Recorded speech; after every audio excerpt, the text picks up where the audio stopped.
Okay, remember that they're changing my voice. So this video is about the Minnesota shooting, and this is an important video. There's some connections that people should know, the family should know, the whole country should know, the whole world should know. I've pointed out time and time again, and I've made several playlists about this, that there's wordplay in the names of the significant people that are presented to us. Maybe they're reporters, maybe it's a police chief, maybe it's a victim, the suspect, what have you. And I've made very solid connections here. For example, when we look at the former mayor of San Francisco, London Breed, you think her name isn't a play on words? Or the governor of California, Gavin Newsom, a play on words for gay vine, new, some. You see the vine in the Bible being referred to in Luke 23, John 15, Ezekiel, what have you. So when we look at these names, right, the Mayor Frey, right, the Frey effect, which is part of the evidence for the organized brain hacking campaigns that we're seeing here. These shootings are being orchestrated by the government, and they're using technology, including artificial intelligence and brain hacking, to do so.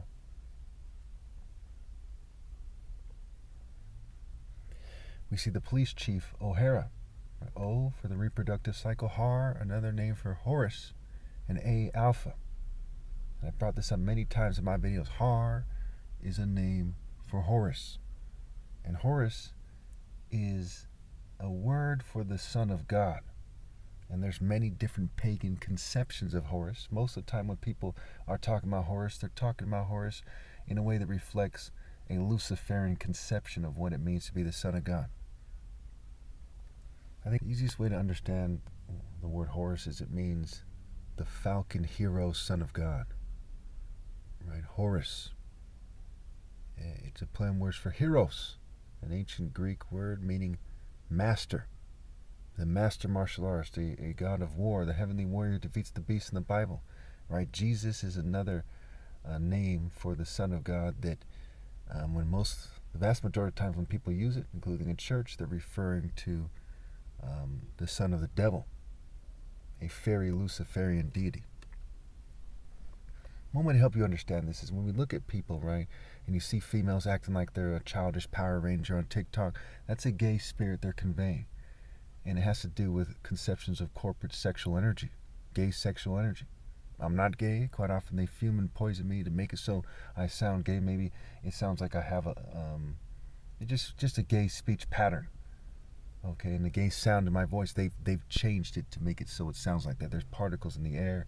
There's fumes outside right now. I'm in the parking lot somewhere, and they cause that to occur. I happen to be in the parking lot by McDonald's, but that's neither here nor there.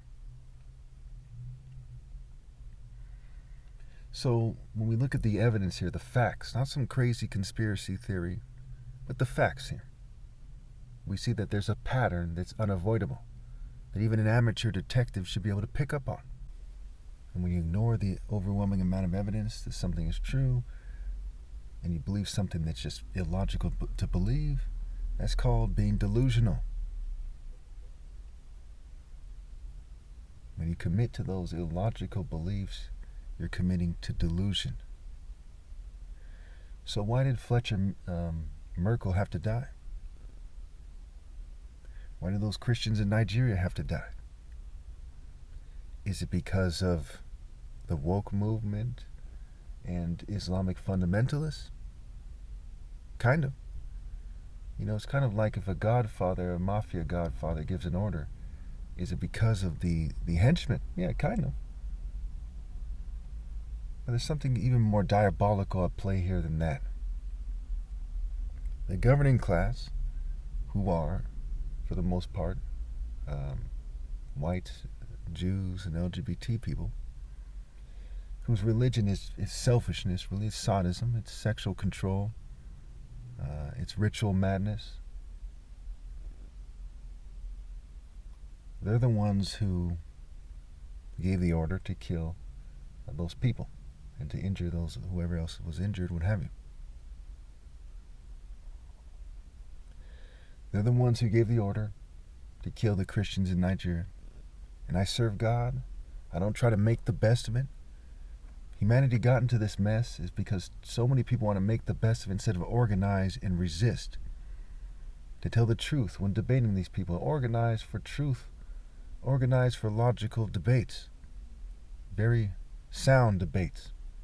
With key points and facts.